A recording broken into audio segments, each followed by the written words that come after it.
So we're doing the velocity and other rates of change. So we had gotten through number 8 previously. So number 10 says a particle P moves on the number line shown in part A of the accompanying figure. Part B shows the position P as a function of time. So we want to know when is P moving to the left, moving to the right, and standing still. So you'll have to actually be looking at your book to figure this out. On page 136. What is going on?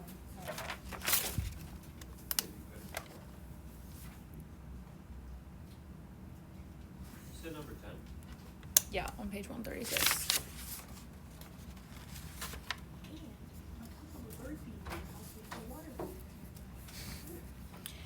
Alright, so we want to know when it's moving to the right, when it's moving to the left, and when it is still. Okay, so if it's got a positive slope, it's going to be moving to the right. If it's like flat or like zero slope, it's still. And if it's got a negative slope, it's going left. So, Oh, really? So it's like right, still, left, still, left. Well, I need to know on the intervals. So, Oh, from 0 to 1, what's happening? it's moving right. Okay. From 1 to 2, it's still. From 2 to 3, it's negative, moving left. From 3 to 5, it's still. And then from 5 to 6, it's also moving to the left. To the right. To the left. So we only include the endpoint, so 0 and then 6 when we get all the way there. All the other ones are just going to be less than. Okay, those are less than or equal to. So let's see, it's still then from 3 to 5, and then it's left from 5 to 6. It's 2,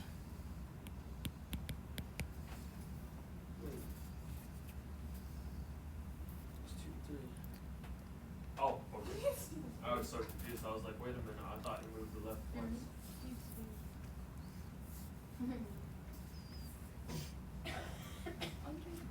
It's equal to 6 because of it's a solid dot. Yes. Yes, because that's like an endpoint of it. It's not going farther than that. But like at 3, it's to some extent it's going left, but then that's also when it's switching and going like and being still. So that's why at 3 it's just like the less than values. Absolutely not.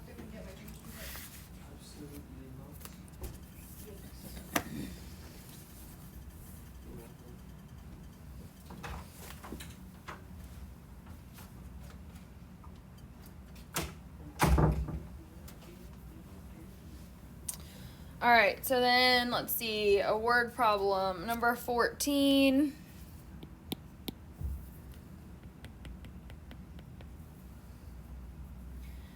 So the equations for free fall near the surfaces of Mars and Jupiter, S in meters, T in seconds, are Mars being S equal to 1.86 T squared, and Jupiter being S is equal to 11.44 T squared. Oh, those are the velocities of free fall. Yeah, the equations for free fall. Ultimately, this is giving us position, but S is position. How long would it take a rock falling from rest to reach a velocity of 16.6 meters per second on each planet? So would you just plug in the numbers to the variables? no, because we want to know, we're wanting to know how long it would take, like, with a given velocity. So we need to get the equation for velocity. Right now we have the position equation. So as a reminder, to get velocity, we need to take the derivative. Delta S of delta T. Okay. Yeah, So we're going to have velocity is equal to, what's the derivative over here?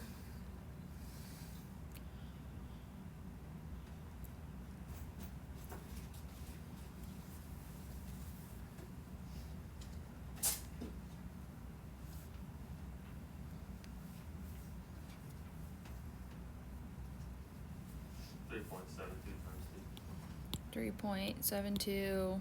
Why is this not working? Or, no, it's not times 2. It's 3.72. Yeah.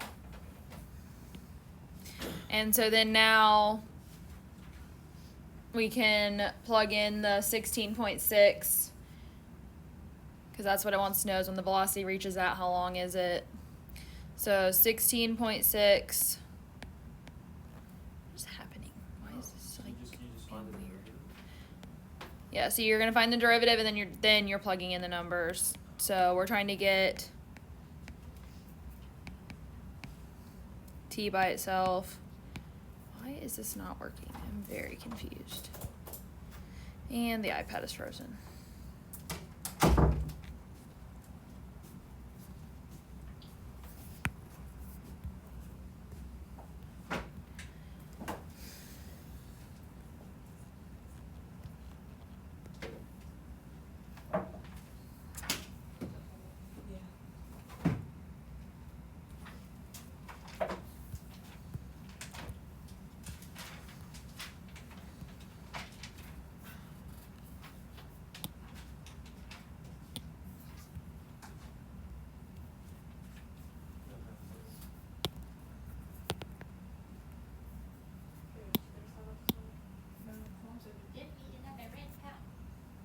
Okay, I don't know what's going on. So then you need to divide 16.6 by 3.72 to figure out what t is equal to.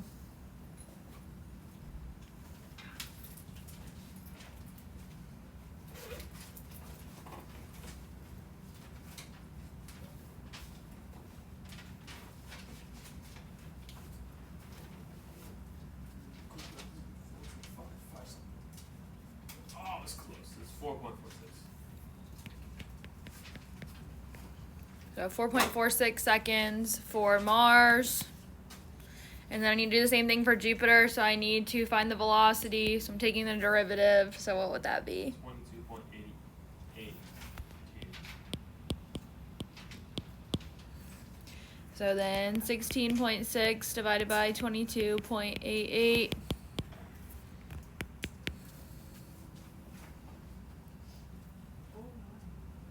Yeah, 0.723.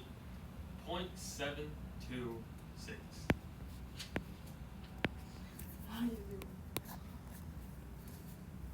And so that's all you had to do for that problem.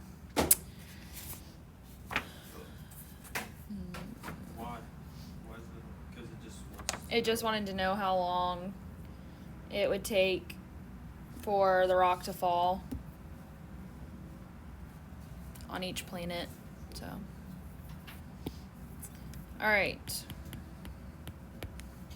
20 says a particle moves along a line so that its position at any time t is greater than or equal to 0 is given by the function s of t is equal to negative t cubed plus 7t squared minus 14t plus 8, where s is measured in meters and t is measured in seconds. And so first it wants us to find the instantaneous velocity at any time t.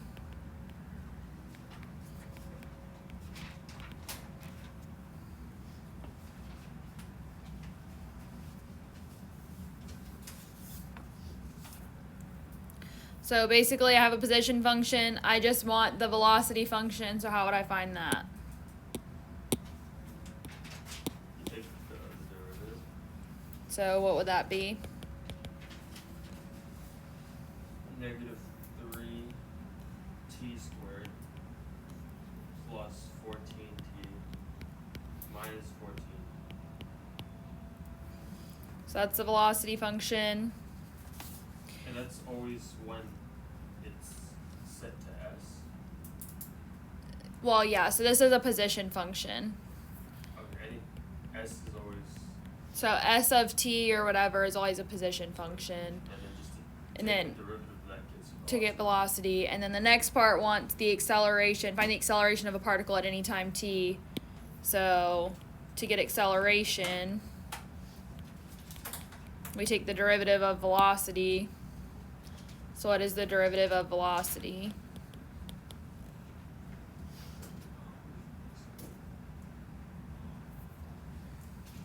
negative 6t plus 14. And then C says to find when the particle is at rest. So that means, you know, not moving. So we are going to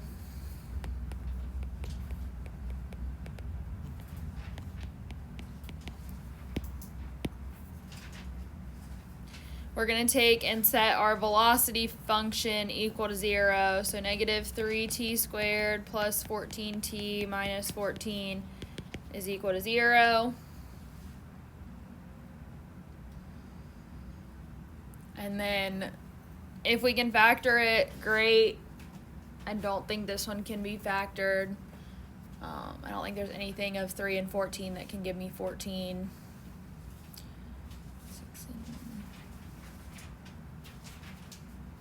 Yeah. So we need to use the quadratic formula.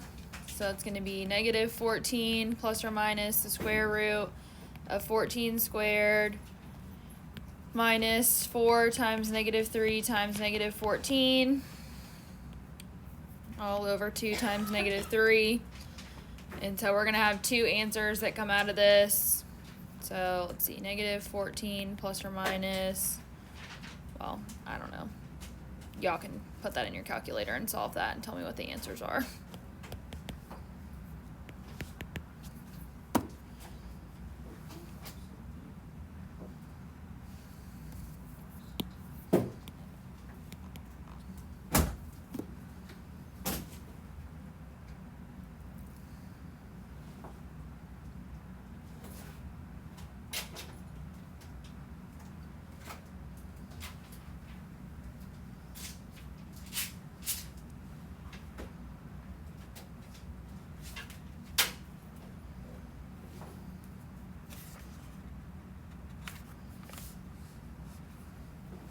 Would it be a negative? Would be right there. 14 squared. Would be a negative 14. That's b squared, so it'd Yeah. be 14 squared. Yeah. But it's never mind. Well, and anything being squared is going to become positive anyway, so even if it was, it wouldn't matter. Yeah, I had to You're good. backwards.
I know what you're talking about, but Yeah, I think Is it the determinant?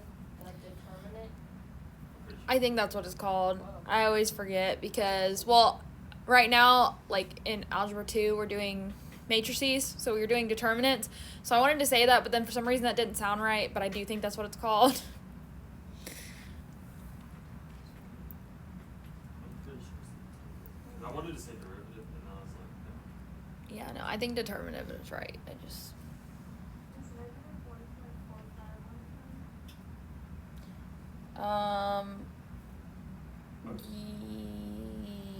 well, it's not negative, but I have negative 14 plus or minus.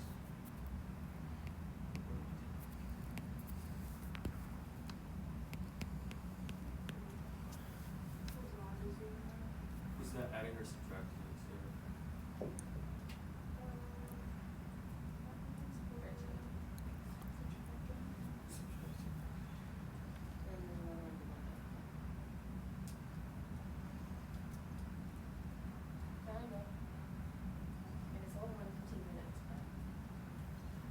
I don't think anybody really cares.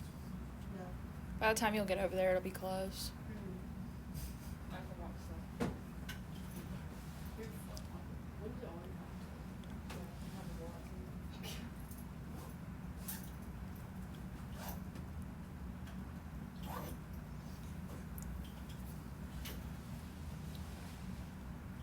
Read 1, 2. 2.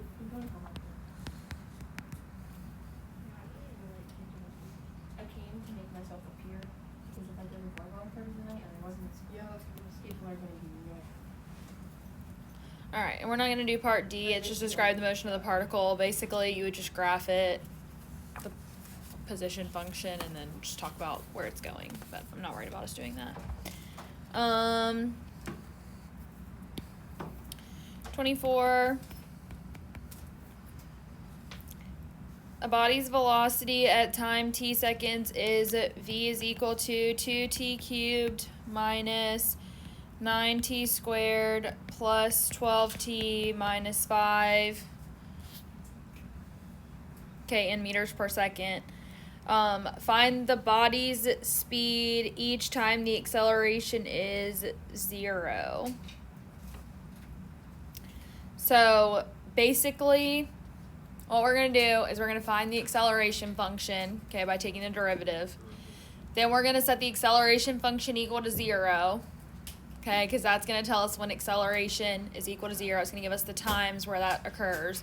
Then we're going to take those times and plug them back into this equation to get the speed when acceleration is 0. So is that how you undo a derivative? we're not undoing a derivative. We're still taking a derivative. Derivative of velocity is acceleration. We will eventually undo derivatives, but not for another chapter. Oh, to get, I see, never mind, sorry. I was thinking the S for the position was split. I'm like mixing physics in my mind. Alright, so what is the derivative of this? 60 squared minus 18t plus 12. So then now we're going to take this and, Zero. yeah, we're going to set it equal to 0. I can pull a 6 out of all these pieces, so I would do that just to make your life easier. So 6 times t squared minus 3t plus 2. So that 6 is going to go away because of the 0 over here. So now then you can just factor this. So what does that factor into? T minus 1, t minus 2. T minus 1, t minus 2. So then set each piece equal to 0.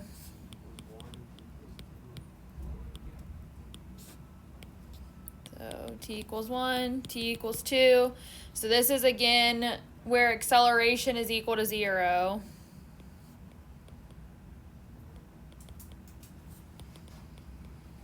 Where it's at rest in both parts, both places.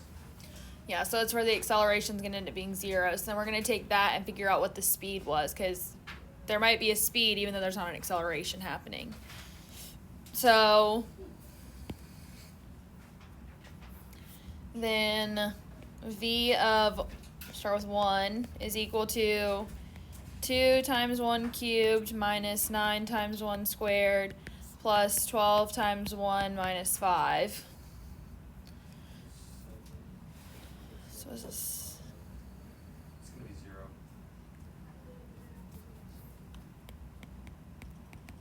So 0 meters per second in this case.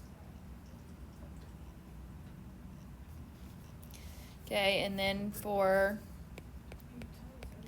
v of 2, 2 times 2 cubed minus 9 times 2 squared plus 12 times 2 minus 5. So let's see, what is this? 16 minus 36 plus 24 minus 5.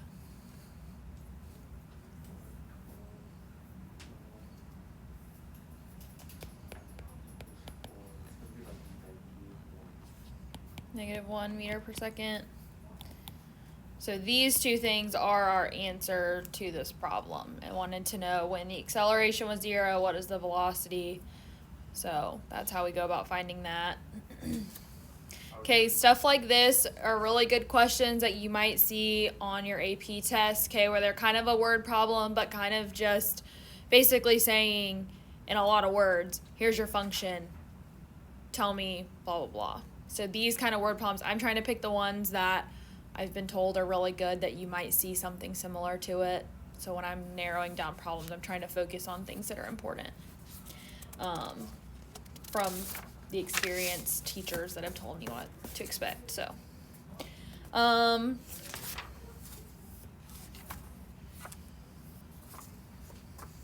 right, 34. This one's inflating a balloon. So, again, another type of word problem here. The volume V is equal to 4/3 pi r cubed of a spherical balloon changes with the radius. At what rate does the volume change with respect to the radius when r is equal to 2 feet? So we want r being equal to 2 feet. Okay, this is part A. We're not going to do part B, though. Part B is not really anything important.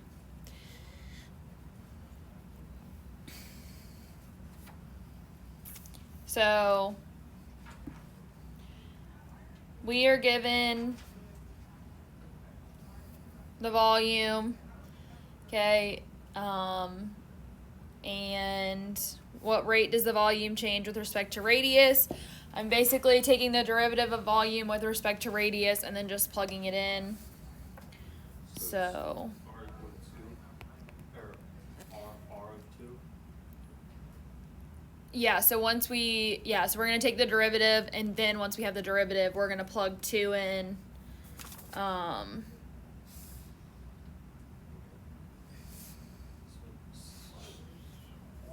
To get what that's going to be, and then we might actually look at B. I'm not sure yet. You pull out of the exponent to multiply. You pull it out in front of both. Yeah, because remember, these are both numbers, so it's just going out front of. So would you multiply it by pi or no? Just leave pi as is? You just have to multiply it once. So since you Okay, have so 4/3 and you're multiplying it by 3, I would just cancel your 3's. So you'd be left with 4 pi r squared. And then we're going to plug in the 2 for that. So 4 pi times 2 squared. And a lot of times your book will leave things in terms of pi, so that'll just tell you that it's 16 pi. And then it's officially cubic. The units on it would be cubic feet of volume per foot of radius would be officially how you would write that. You're welcome to multiply out the 16 times pi, but like your book will just, your book is going to leave that.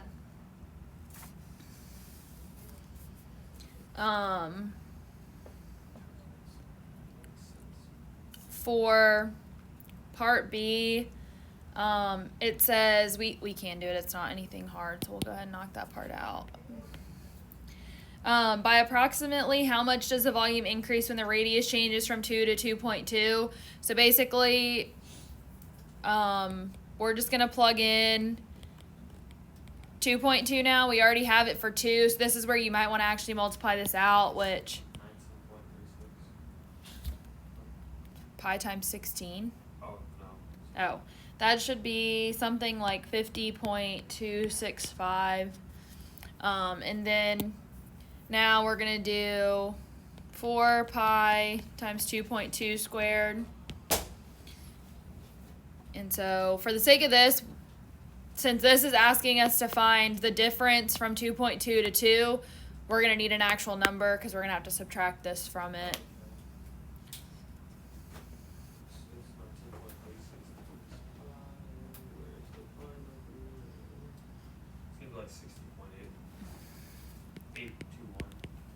So 60.821.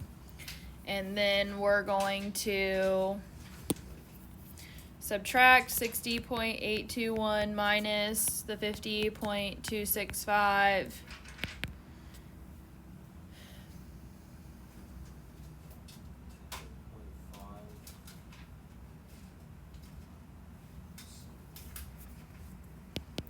.5 is good.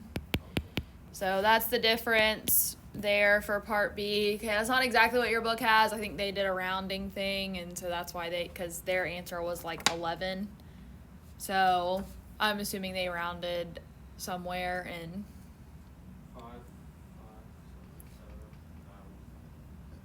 What I'm assuming they did is they rounded up to 61 and did 61 minus the 50.9 or 50.9, 50.2 or whatever that they got is what I'm assuming they did. So, but anyways, that answer would be sufficient. Like, say I had done it the way they did it, and then on a test I gave it to you and you did, as long as your answer's close with something like that and the process is there, then it's good.